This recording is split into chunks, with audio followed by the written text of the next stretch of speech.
He moved the way injured animals move. Careful, measured, each step placed like it cost something he could not afford to waste. That was what Marin Solis noticed first, standing in the barn door with a halter rope over her shoulder and the late September wind pulling strands of hair across her face. The road from the river crossing was a long one, a full mile of open sage and dust before it reached the gate of the Larkspur, and he was covering it on foot. No horse, no mule, no pack of any kind except a canvas roll slung across his back that was too thin to hold much more than a change of clothes, if that. He was young. That was the second thing she noticed, and it surprised her, because the way he moved belonged to someone much older. 21, maybe 22, though the rawness of him made it hard to fix a number. Tall enough that the distance did not shrink him, but thin in a way that had nothing to do with build. Thin in the way that means weeks, not days. His coat was range-worn to the color of dust, missing 2 buttons on the front, and cinched at the waist with a length of rope where a belt should have been. His hat had been crushed and reshaped so many times, it had surrendered whatever original form it once held, and now sat on his head like a truce between cloth and habit. But his hands. Marin noticed his hands because she had spent her whole life around men who worked with theirs. His hung at his sides, loose, open, the fingers slightly curled, and even from 40 yards she could see the thickness of the knuckles. Those were not the hands of a man who had wandered into hard times. Those were the hands of a man born to them. He reached the gate and stopped. He looked at the ranch the way a man reads a letter he has been waiting a long time to receive. Slowly. The barn with its sagging ridgeline. The corral where the fence posts leaned like tired sentries. The house with its single-lit window and the smoke pulling thin from the chimney. The cattle, visible as dark shapes in the east pasture, too few for the land they stood on. He saw all of it. Marin could tell because his eyes moved across the place with the particular attention of someone who understands what he is looking at and is already working out what it needs. Then he took off his hat. He held it in front of him with both hands, the way her father still did when he entered a house that was not his own. It was a gesture that belonged to a different time, and it stopped her where she stood. Because drifters did not do that. Drifters came to the gate with their hats on and their eyes already measuring what could be taken and how quickly. She had seen enough of them to know. This one stood bareheaded in the wind with his canvas roll on his back, and his beaten hat held in both hands, and he waited. He did not call out. He did not push the gate open. He simply stood there, patient and still, and let the house decide whether to come to him. Inside, a chair scraped against the floor. Marin's father had seen him too. Harlan Solis had been sitting at the table by the window with the stock ledger open to the same page it had been open to since morning, the page that held the numbers. The numbers that told him, in their quiet and unforgiving arithmetic, that the Larkspur was not going to survive another year. He had built this ranch with his wife, Cora. 34 years ago, they had come up from Cheyenne with a wagon and a deed, and the kind of blind, beautiful courage that only the very young or the very desperate can sustain long enough for it to matter. 500 acres of river bottom and sage flat, where the Powder River bent south beneath the Bighorn Mountains. They had lived in a dugout the first winter, cut their own timber the second, built the house by the third with the help of 2 Crow men who had traded their labor for 6 head of cattle. By the time Marin was born, the Larkspur had a barn, a bunkhouse, a working corral, and 40 head of Hereford cross that Cora had selected herself because she had an eye for cattle that Harlan never once pretended to match. Cora knew when to sell and when to hold and when to cut a loss before the loss cut you. Harlan had the hands, Cora had the mind. Together they had turned 500 acres of sage and river rock into something that worked. Cora had died 6 years ago, pneumonia that came on fast in November and finished its business by December. Harlan Solis had buried his wife on the ridge above the creek where she used to sit in the evenings and watch the light move across the bighorns. He had not been the same man since, not broken. Harlan Solis was not a man who broke, but diminished, the way a fire is diminished when the wind steals the heat but leaves the coals still glowing. His hands had gone next. The joints had started thickening 2 winters after Cora passed, slowly at first, then with a grinding patience that turned every morning into a negotiation between what his fingers needed to grip and what they would allow. He could not hold a hammer for more than an hour. He could not throw a rope at all. He could still ride, but saddling the horse took 3 times as long as it used to. Their son, Everett, had gone to Cheyenne the spring after his mother died. Railroad wages. He sent money when he thought of it, which was twice a year if the letters arrived. He did not come home. Harlan did not blame him. Some people carry grief by staying.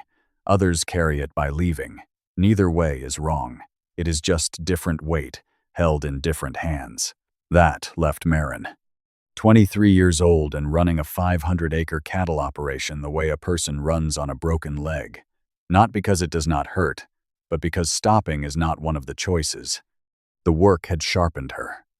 Cut away the softness that women her age in Cheyenne or Sheridan still carried, not because Marin lacked the capacity for gentleness, but because there was no room for it in a day that started before first light and ended after dark. She could ride as well as any man in the Powder River Basin. She could rope, doctor a sick calf, mend a fence, shoe a horse, and read the weather by the color of the sky above the bighorns with an accuracy that would have made her mother proud. She had learned these things from Cora and from Harlan and from the land itself, which is the most honest teacher there is, because it does not grade on effort. It grades only on result. But she could not do it alone. That was the truth sitting at the bottom of her father's ledger, and they both knew it, though neither said it aloud. 40 head had become 26. Fences that should have been replaced 2 years ago were held together with baling wire and hope. The bunkhouse had not sheltered a hired man in 3 years.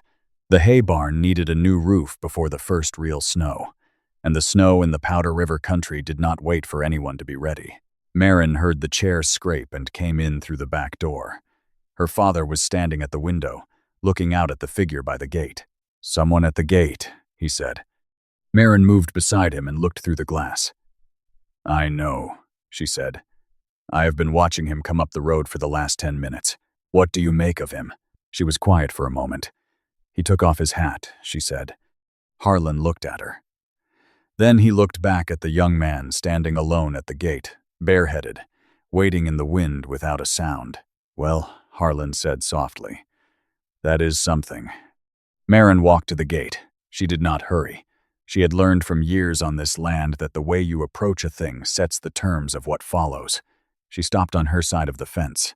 Up close, the wear on him was worse than she had judged from the barn. The coat was exhausted, the fabric so thin across the shoulders that the shirt beneath showed through. There was a bruise along the left side of his jaw, yellowed at the edges, a week old at least, and a split in his lower lip that had healed rough. His boots had been resoled with what looked like harness leather, stitched cleanly with an awl by someone who knew what they were doing, and she suspected that someone was him. But it was his eyes that held her, not because of their color, which was gray, a quiet gray, and the color of creek stones after rain, because of what they were doing.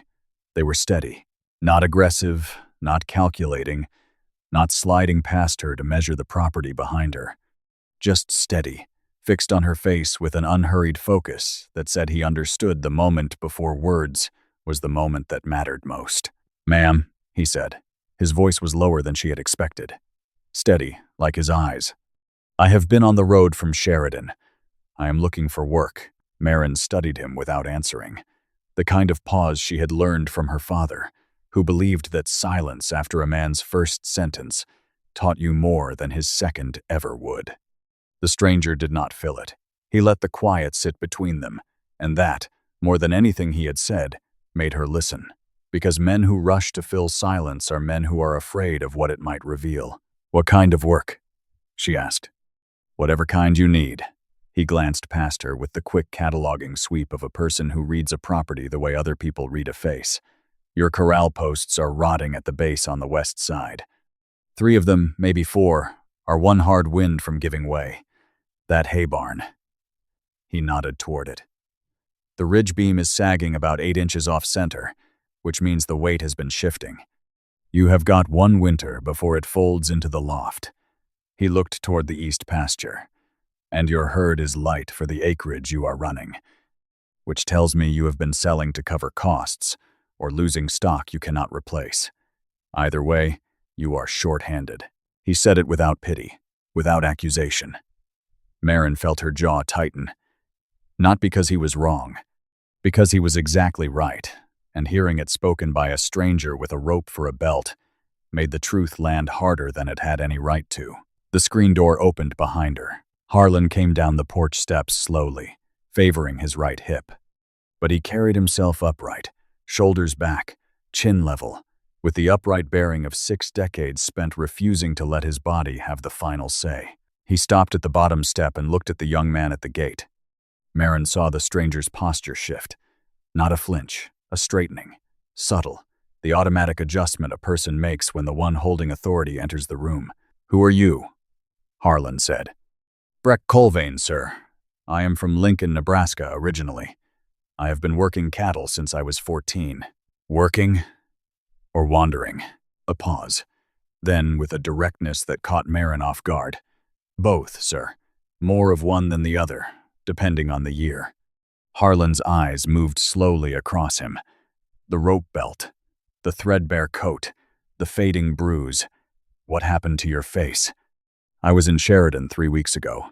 A man in a card game decided I was cheating. I was not. He came across the table first. I made sure he only came once." Something shifted in Harlan's expression. Not sympathy, not warmth. Recognition. He had been young once in rooms where the only choices were quick or horizontal. "What are you asking for?" Harlan said. "A place to sleep, meals, that is all." Breck paused, and when he continued, his voice was quieter, but no less steady. "I will work your stock, mend your fences, and fix that barn roof before the snow comes. I am not asking for wages. I am asking for a chance to be of use." She looked at her father. Harlan looked at her. 23 years of being his daughter had given her the ability to read his face the way she read weather. And what she read now was a sequence, consideration, calculation, and beneath both, memory. Because they had tried this before. Twice in the last 3 years, they had taken on hired men. The first, a heavy-jawed drifter who gave his name as Polk, had lasted 11 days before Maren found him watering the whiskey and selling the good bottles at Emmett's store in town, smiling at her with the particular grin of a man who does not believe a woman can fire him. She had shown him otherwise. The second had been worse, a quiet man from Casper who called himself Dunhill. He had worked hard. 3 weeks of honest labor, careful words, the slow construction of something that felt like trust.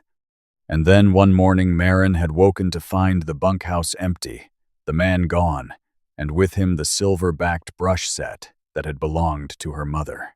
The one thing she had kept on the dresser because touching it each morning made the shape of her mother's absence just slightly more bearable.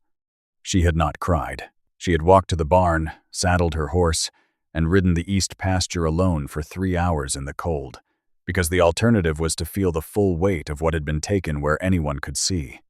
After Dunhill, Harlan had said no more strangers, and Maren had agreed, because she could not afford to lose anything else that mattered. Now, here was another one, better spoken than the others, steadier in the eye, with hands that knew work and a stillness about him that was different from the restless energy of men looking for an easy take. Something in the way he stood, bareheaded and asking for nothing but a chance, pulled at a thread in her that she had not known was loose. But a stranger all the same. A stranger with a bruised jaw and no horse and a past he had compressed into a single sentence. Nebraska, originally. The silence between 14 and now was large enough to hold anything. Harlan opened his mouth. Maren saw the shape of the word forming before he spoke it. 2 letters, heavy and familiar, rising to his lips with the accumulated weight of every drifter who had ever stood at this gate and offered something he never intended to keep. And then the wind changed. It came from the south, and it brought smoke. Not wood smoke from a chimney or a cook fire. This was different. Thinner, sharper, carrying the dry, acrid bite of sage-grass burning fast across open ground. The kind of smoke that tells you the land behind it has already made up its mind, and you have very little time to make up yours. Breck's head came up before either Marin or Harlan had registered what the wind was carrying. His body shifted, shoulders squaring, chin lifting, nostrils reading the air with a speed that had nothing to do with thought and everything to do with experience burned into reflex. His eyes went to the south horizon. "You have a grass fire coming from the south-southwest," he said. His voice was calm, but the calm had weight in it now, moving fast with the wind. Maybe a mile out, maybe less. It will reach your east pasture fence in about 20 minutes. Marin turned. She could see it now, a thin smudge of gray-brown haze lying low against the sage line. She had seen grass fires in the Powder River Basin before. She knew what they did when they reached dry pasture with nothing standing in their way. The cattle were in the east pasture. 26 head. Everything they had left. "I need a horse," Breck said. He was not asking. "I need to get ahead of that fire before it reaches the pasture. If it cuts between the herd and the river, they will run north into the sage breaks, and you will not find half of them before dark." Harlan looked at the corral. There was one horse in the near corral, a blue roan mare, 15 hands, standing with her head high and her ears turned toward the smoke, already reading the wind with the alertness of an animal that understands fire at a level no human being ever will. Her name was Vesper. She had been Cora's horse. "The mare will not carry a rider," Harlan said. His voice was tight. "She has not led anyone on her back in 6 years. Not since my wife passed." Breck looked at the horse. The horse looked at Breck. "She will carry me," he said. He was already walking toward the corral. "Son, that horse will kill you," Harlan called after him, and there was something in his voice that went deeper than warning. That mare was the last living thing on this ranch that still belonged entirely to Cora, and watching a stranger walk toward her felt like watching someone reach for a wound that had never closed. Marin said nothing. She could not, because she was watching Breck Colvane walk toward the corral with the smoke building on the wind behind him, and the weariness was gone from his stride. The careful, rationed steps were gone. He moved now with a looseness, a certainty, the stride of someone who has found the thing he was made for and is going toward it without hesitation. He reached the corral fence and stopped. He stood with his hands at his sides, palms open and empty, and he looked at the mare. Vesper's ears flattened. Her weight shifted to her hindquarters. Every line of her body said what it had said to every person who had approached her in 6 years. No. Breck did not move. He stood with his open hands and his quiet gray eyes, and he waited. And Marin, gripping the gate rail behind him, felt her breath stop, because the mare's ears came forward. Slowly. One, and then the other. Like a closed door opening when something on the other side has spoken the right word without saying it aloud. Vesper lowered her head. She took a step toward him. Then another. Then she was standing at the fence with her muzzle an inch from his open palm, breathing him in, and Breck placed his hand on the side of her neck, with a gentleness that made something crack behind Marin's ribs that she had not known was holding. He was over the fence and on the mare's back in a single motion. No saddle, no bridle, just his hands and his legs and whatever silent language had passed between them in those few seconds at the rail. "Gate," he said to Marin. Just the one word. She opened it. Vesper came through the gate like a held breath released. 6 years of standing in that corral. 6 years of refusal, of pinned ears and bared teeth, and the hard wall of an animal's grief made physical. And now the mare moved as though she had been waiting for precisely this moment, accelerating from stillness into a dead run with the explosive, seamless power of a horse that has not forgotten what she was born to do. Marin climbed the fence and watched. The smoke was thicker now. She could see the fire line, a low orange thread stitching itself across the sage flat south of the east pasture, moving with the wind at a pace that made her stomach drop. The cattle had seen it too, the low, uneasy calls of animals beginning to weigh whether standing still is safe. Breck did not ride toward the cattle first. That was what Marin noticed. That was what told her this was not the first grass fire he had ridden against. A lesser hand would have gone straight for the herd and lost half of them in the confusion. Breck went east, toward the river. She understood what he was doing when she saw him pull up at the bend where the powder curved closest to the pasture. He swung off Vesper's back, stripped his coat, and plunged it into the shallows. Then he was back on the mare and riding the line between the fire and the east fence. He was not trying to outrun the fire. He was trying to starve it. She watched him work the gap, beating the leading edge of the flames with the soaked coat where the grass was thinnest, stamping the ground where sparks tried to jump, reading the wind and adjusting his angle before the fire could adjust its own.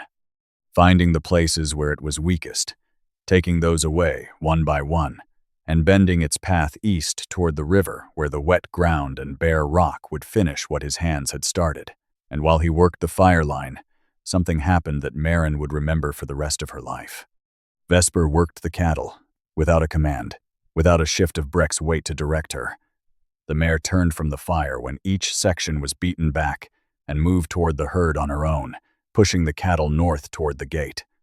6 at a time, 8 at a time, with the calm, instinctive authority of a horse that understands livestock as a responsibility. She circled wide to avoid panic. She cut off the ones that tried to break east. She held the group together with the same quiet pressure that Cora's horse had always used. Because she was Cora's horse, and whatever Cora had taught her was still living in her muscles and her memory, undimmed by 6 years of grief. She had not done this since the day Cora died. She was doing it now. Harlan had come to the fence. Maren did not know when.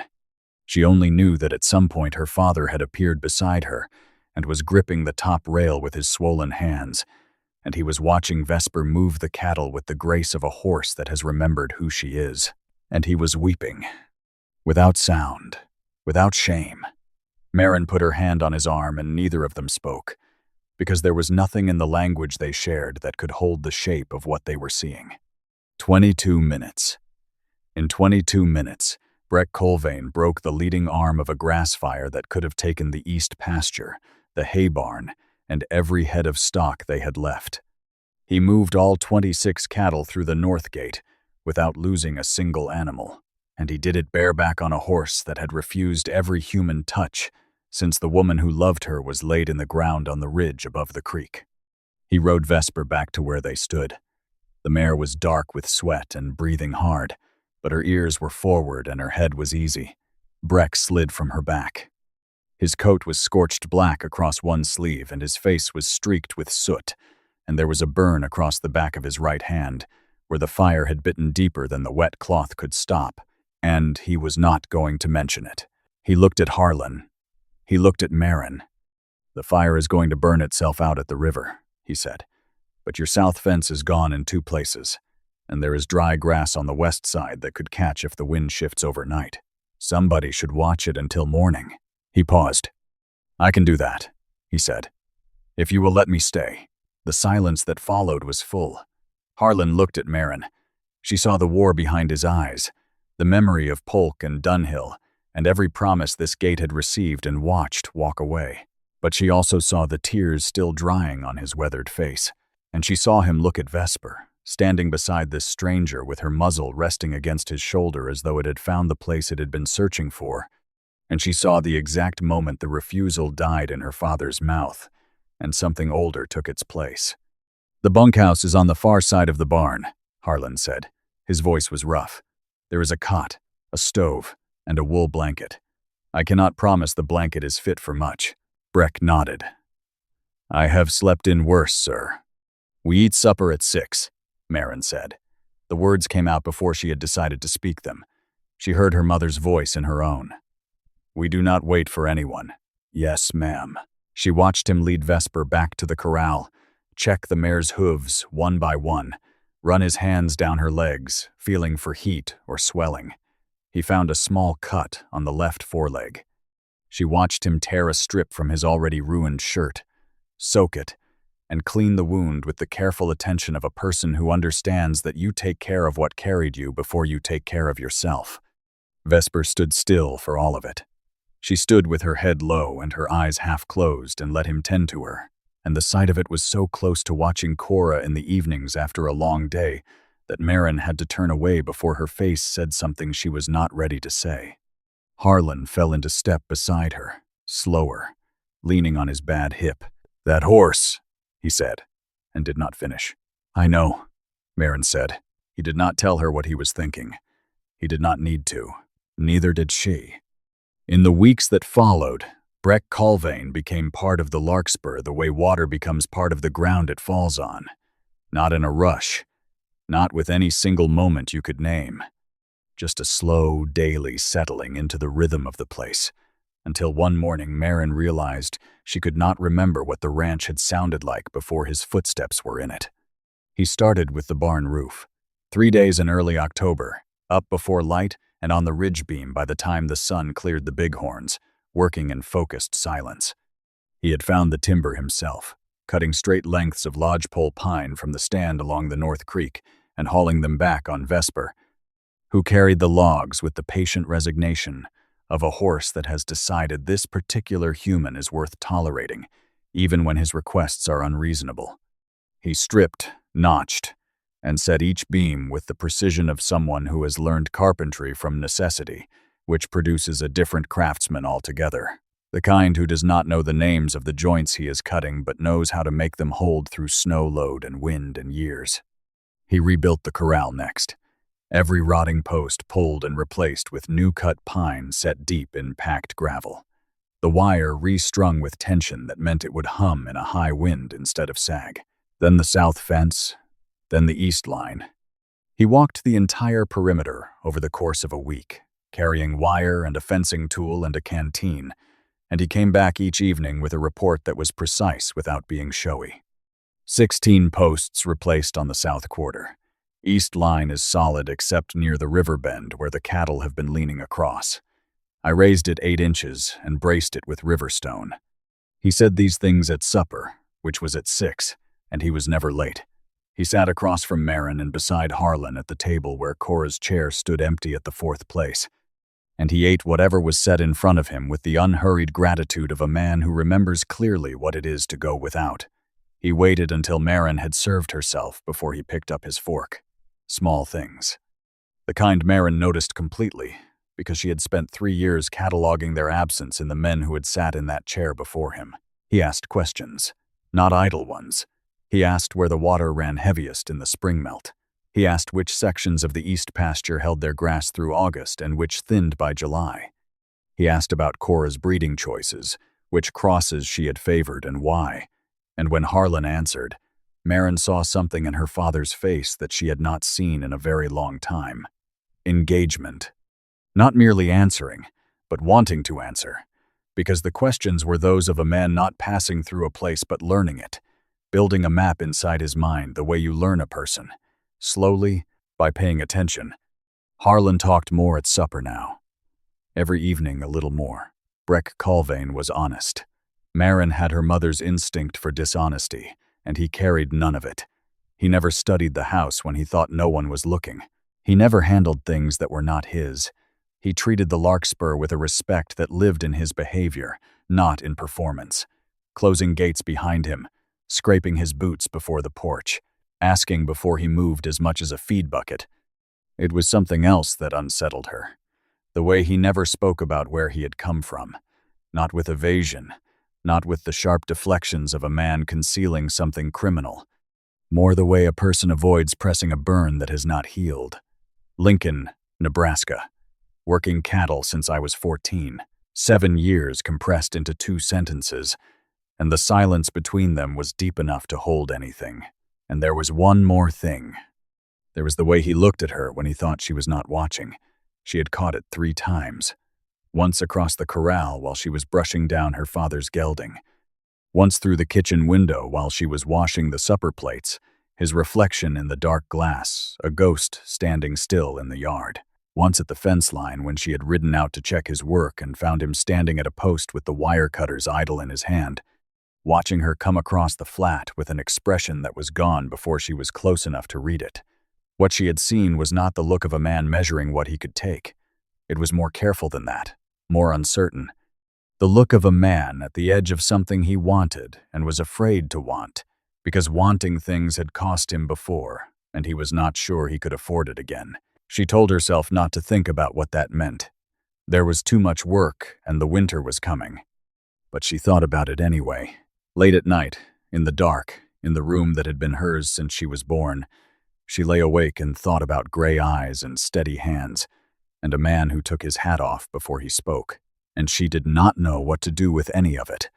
The first true snow came on the 7th of November, not the tentative flurries that had been testing the air for weeks, but a heavy, deliberate fall that began before noon and did not stop, laying a white silence across the basin that muffled the world down to the distance between one building and the next.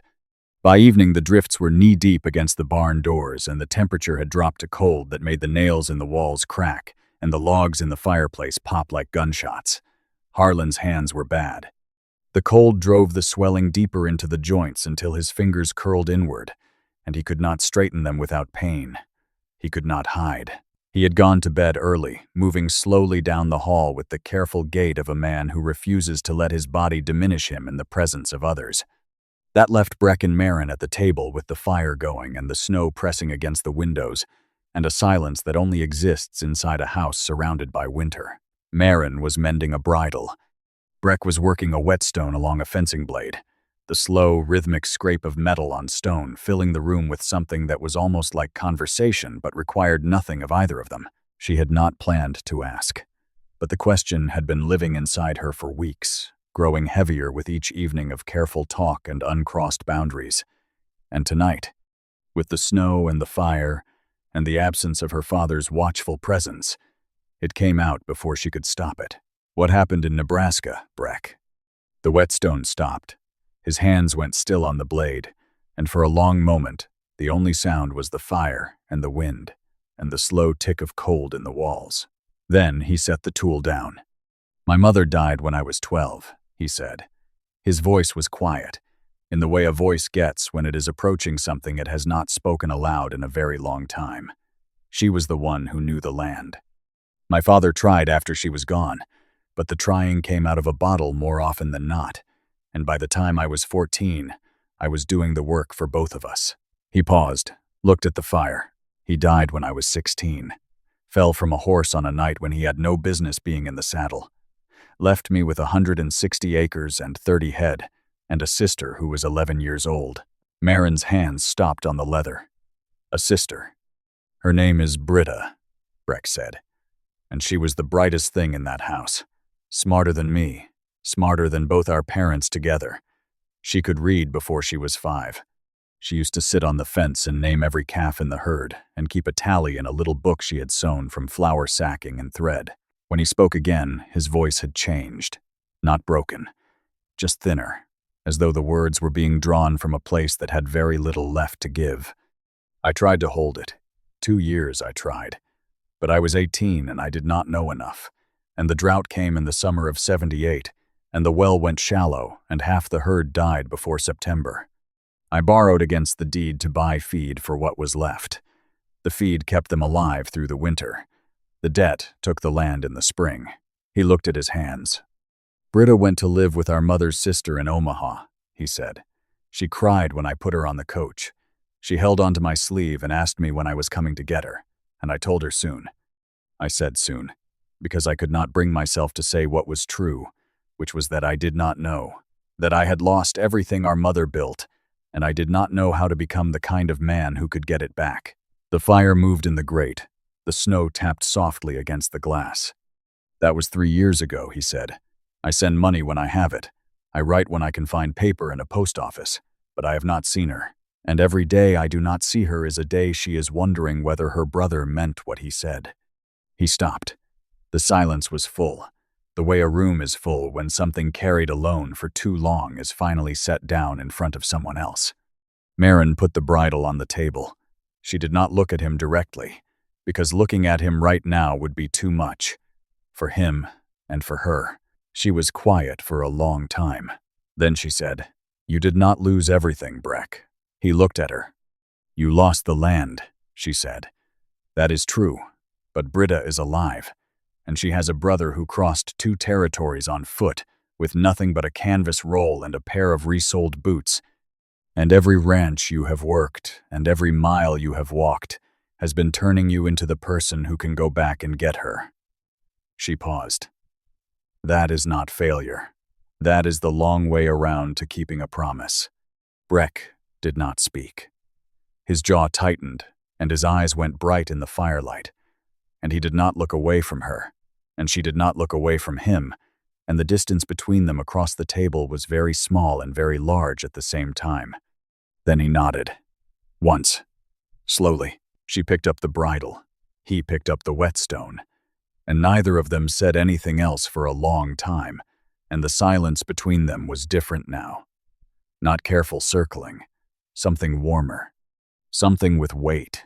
The silence of two people who have shown each other a true thing and are sitting quietly with what that means. Aldous Farron had first come to the Larkspur in the spring of 1881, 8 months before Breck arrived. He had ridden in on a good horse in a good coat with a document in his saddlebag and the patient manner of a man who believes that politeness and persistence will eventually open any door that money alone has not. He represented the Bridger Basin Cattle Company out of Cheyenne, a syndicate of Eastern investors who had studied a map and seen what Harlan Solis had seen 34 years before, that the bend of the Powder River beneath the Bighorns was the best water in 200 miles of range, and whoever held it held the key to running cattle at a scale no family operation could match. Farron had offered to buy the Larkspur twice. The first time, Harlan refused. The second time, he refused with the Winchester across his knees, which communicated the point more efficiently than language. Now it was December, and Farron was back. He came at dusk, a deliberate choice. Men who arrive at dusk want the light behind them and the people they are visiting tired and thinking about rest, not negotiation. He brought 2 riders. They sat their horses with the loose, functional ease of men who do not need to advertise what they carry because it is visible in the set of their shoulders. Marin saw them from the kitchen window. 3 figures at the gate, silhouetted against the last copper light on the Bighorns. "Pa," she said. Harlan was already moving toward the rifle on the wall pegs.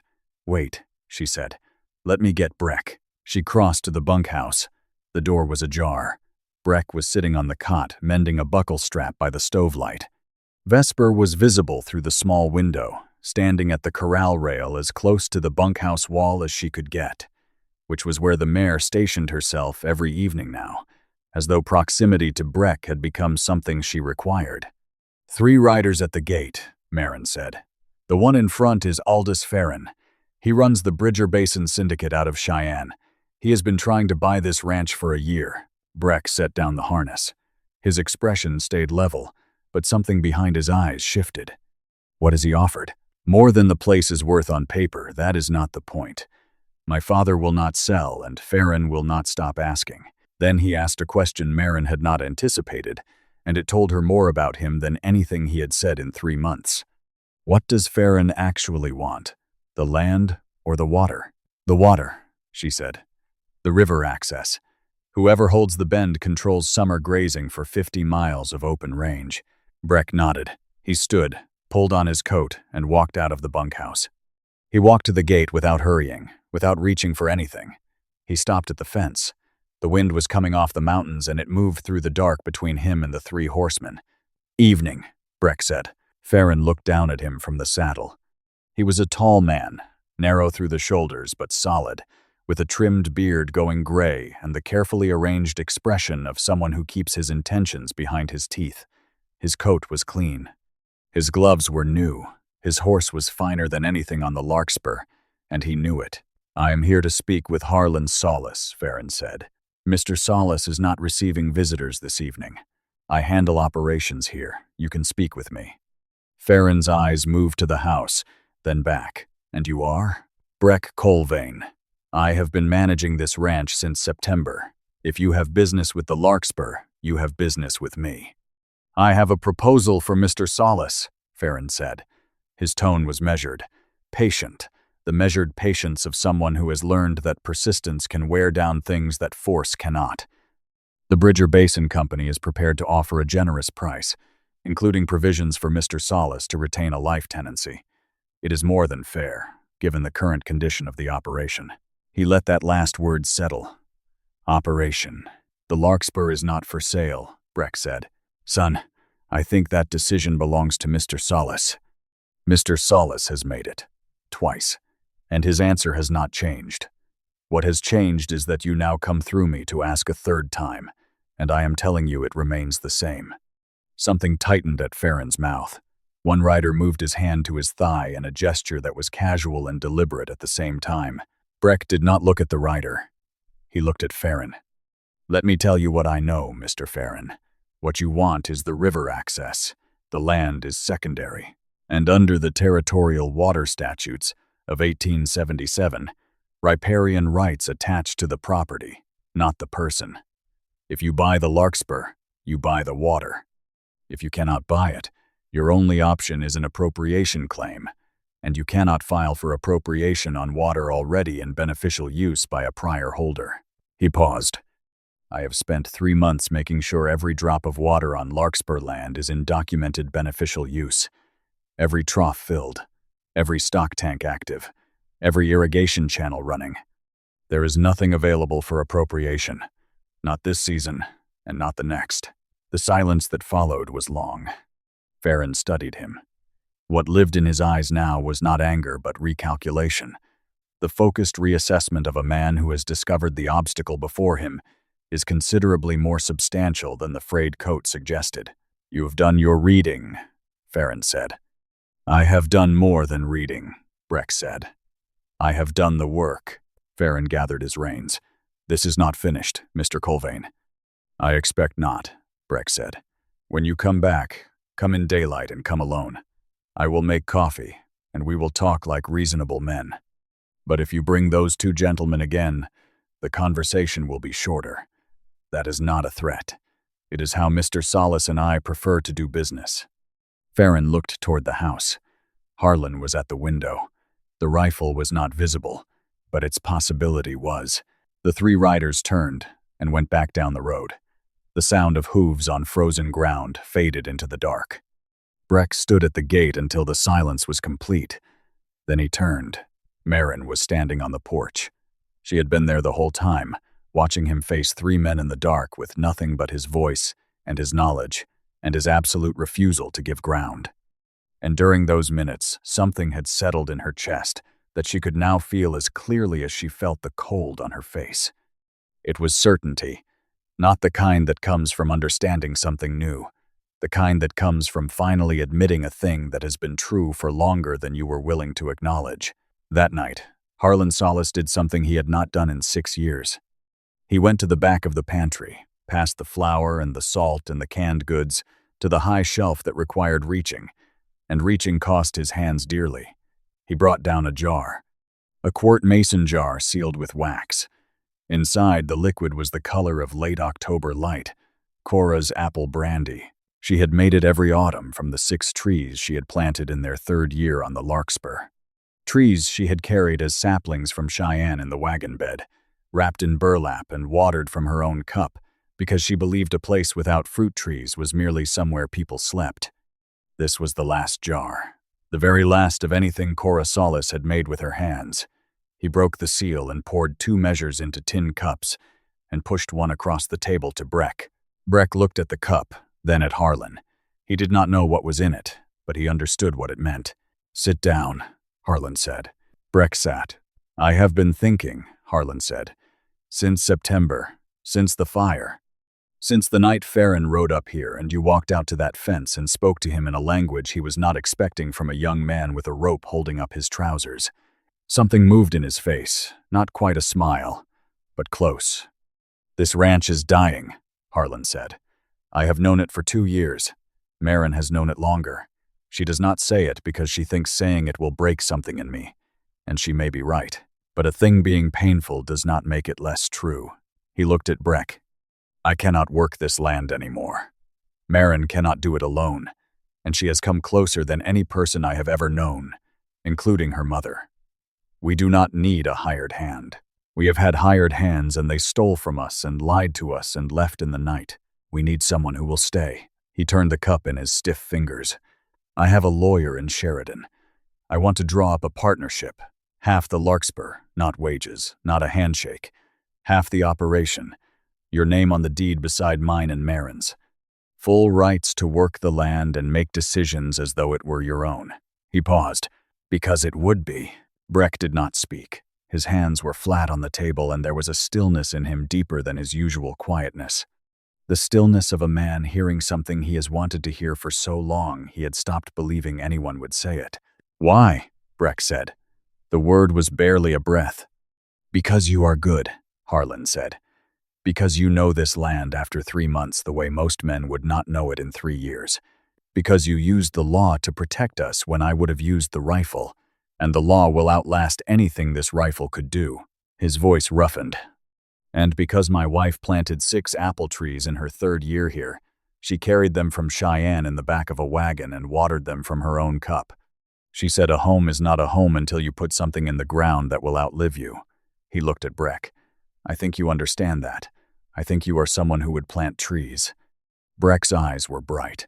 He did not look away, and he did not try to hide what was on his face, because hiding it would have been a lie, and he was incapable of that in this room, at this table, across from this man who had opened the last jar.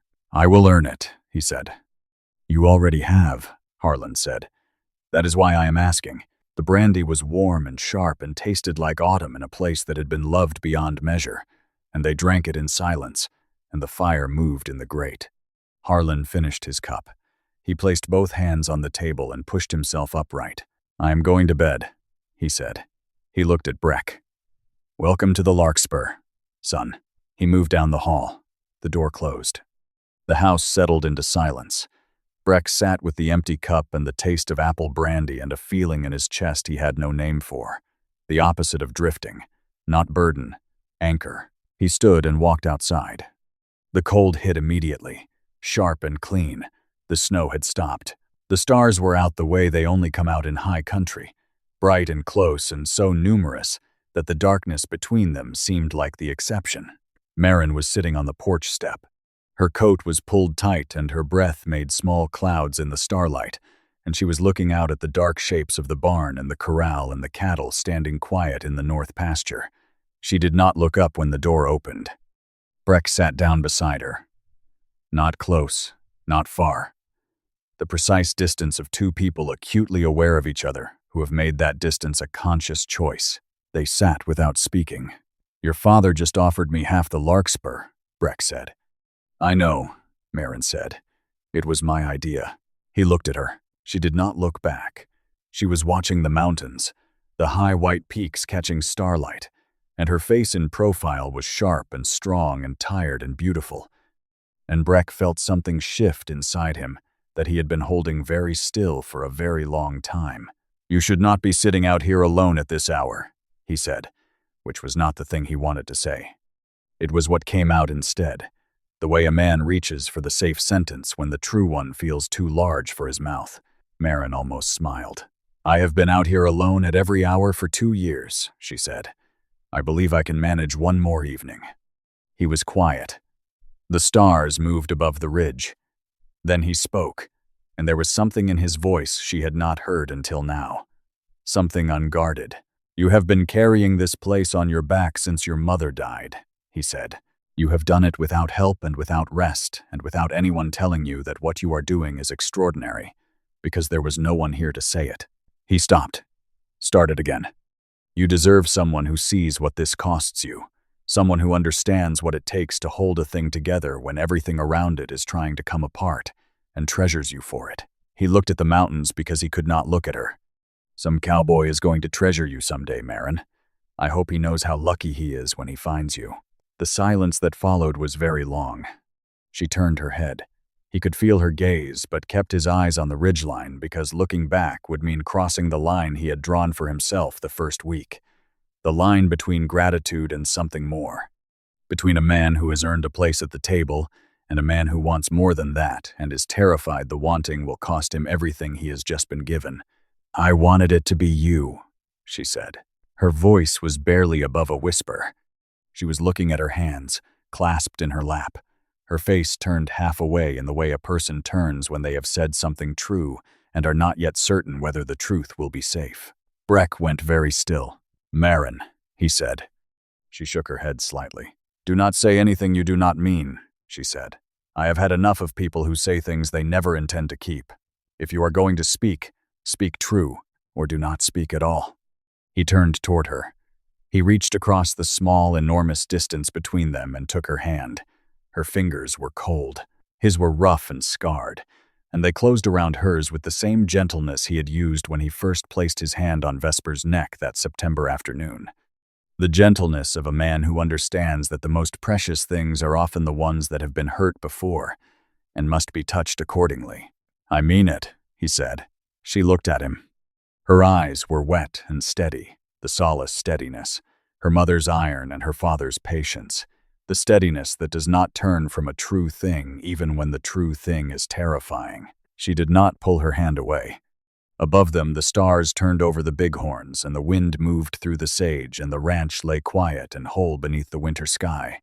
And for the first time in 3 years, Marin Solace was not carrying the weight alone. And for the first time in longer than that, Breck Colvane had stopped moving. The winter of 1881 into 1882 was the worst the Powder River Basin had seen in a decade. 6 weeks of cold that drove the temperatures below zero night after night and held them there. The creek froze solid in January. The water lines to the stock troughs cracked and had to be relayed in frozen ground, work that took 3 days and left Breck's hands raw. The cattle clustered in the near pasture for warmth, and the hay stores dropped faster than Marin had calculated, which meant trips to Sheridan for feed twice each week, 12 miles each way through the snow. Breck and Marin made those trips together, not because either needed the company for the work. They went together because somewhere between the evening on the porch and the first hard freeze, the space between them had closed in a way that was neither dramatic nor declared. It simply was. The way a river finds a channel it did not have before and runs through it as though it always had. They did not speak about what had been said on the porch. There was no need. It lived in the small things instead, in the way Breck poured her coffee before his own each morning, in the way Marin left a lamp burning in the kitchen window on nights he was checking the herd late, in the way their hands found each other beneath the wagon blanket on the road to Sheridan, without either of them looking down to mark it, as though the touch were a private language they were learning together. Harlan saw it. Of course he did. A man who spent 28 years married to Cora Solace recognizes the gravity between two people falling toward each other. He said nothing, which was its own form of blessing. And once, when Marin had stepped out to the barn, he looked at Breck across the supper table and said, simply, "Be good to her." That was all. And Breck had nodded and said, "I will, sir." And that was the entire conversation, and it was enough. February brought Farron back. He came in daylight this time, as Breck had asked, and alone, as Breck had also asked. With him was a lawyer from Cheyenne, carrying a leather case and the neutral expression of a man who charges by the hour. Breck met them at the gate.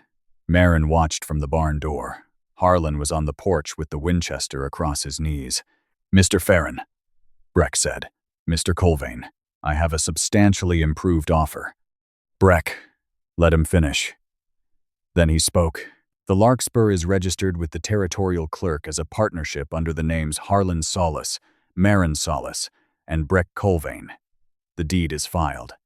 The water rights are documented and attached under the statutes of 1877. Our attorney is Carver Dunley in Sheridan, and I will write his address down for you." He paused. "We are not selling, Mr. Farron. Not today. Not in the spring. Not at any figure your syndicate is prepared to name. This land is not something we own. It is something we are." Farron looked at Breck, then at Marin, then at Harlan on the porch with his rifle and 34 years of Solace permanence in every line of his face. The lawyer put the case back into his saddlebag without opening it. Farron gave a single tight nod and rode back down the road with the lawyer beside him. Neither looked back. They did not return. The rest of the winter passed in the way hard seasons pass when they are not endured alone. Slowly, painfully at times. But with the warmth that comes from shared work and shared purpose, and the sustaining knowledge that the person beside you is not going to leave. Breck worked without complaint, which Harlan observed without comment, and the respect between them moved in the quiet space between what was seen and what never needed to be spoken. Marin worked alongside them both, and the ranch held through every frozen morning, and the days stretched longer 1 minute at a time, and somewhere beneath the snow, the grass was already turning its attention toward March. Spring came to the Powder River Basin the way it always does, not as a single announcement, but as a series of quiet concessions, a softening in the morning air, a thinning of ice at the edges of the creek, the first pale threads of new grass rising through the brown mat of last year's pasture, like promises that had decided they were ready to be kept. By late March, the creek ran free, and the water caught the light and threw it back at the sky. The cattle drifted south into the open pasture and spread across the new growth with the contented ease of animals that have survived something hard and have no interest in discussing it. The barn roof Breck had rebuilt stood solid above the loft, the new timbers already darkening with weather, already looking as though they had been there all along. Maren found the letter on the kitchen table on a Thursday morning in early April. It was addressed to Britta Colvane, in care of a Mrs. Elsa Fenn, Omaha, Nebraska. It was sealed, but not yet posted. Breck's handwriting on the envelope was careful, almost formal, written by a hand that wanted every word to be legible, because every word matters. She did not open it. She did not need to. Breck had told her the night before, sitting beside her on the porch in the first warm evening of the year, with Vesper standing at the corral rail, watching them both with the calm, proprietary interest of a horse who considers herself personally responsible for the welfare of every human on this ranch. He was asking Britta to come, not to visit, to come, to live at the Larkspur, and have the room at the end of the hall that had been Everett's, and go to the school in Sheridan, and be part of this place, this family, this life that was still finding its shape, but had enough of one now to hold another person inside it. He had written the letter 3 times before he was satisfied. Maren had watched him crumple the first 2 and begin again, and she had not offered to help because this was his to write, his promise to keep. On the first warm evening of April, Maren stood in the barn door. She stood in the same place she had stood on the September afternoon when she first saw a figure on the road from the river crossing, the same angle of light, the same view of the gate and the long road and the sage flats, rolling south toward the Bighorns. But nothing else was the same. The corral posts stood straight, every one new, every one set deep. The fence lines ran clean and taut across the property, singing faintly when the wind moved through them. The barn behind her was sound, its roof solid, its walls tight against whatever weather would come next, because weather always comes, and when it did, the barn would hold. In the east pasture, 26 head of cattle grazed in the long golden light.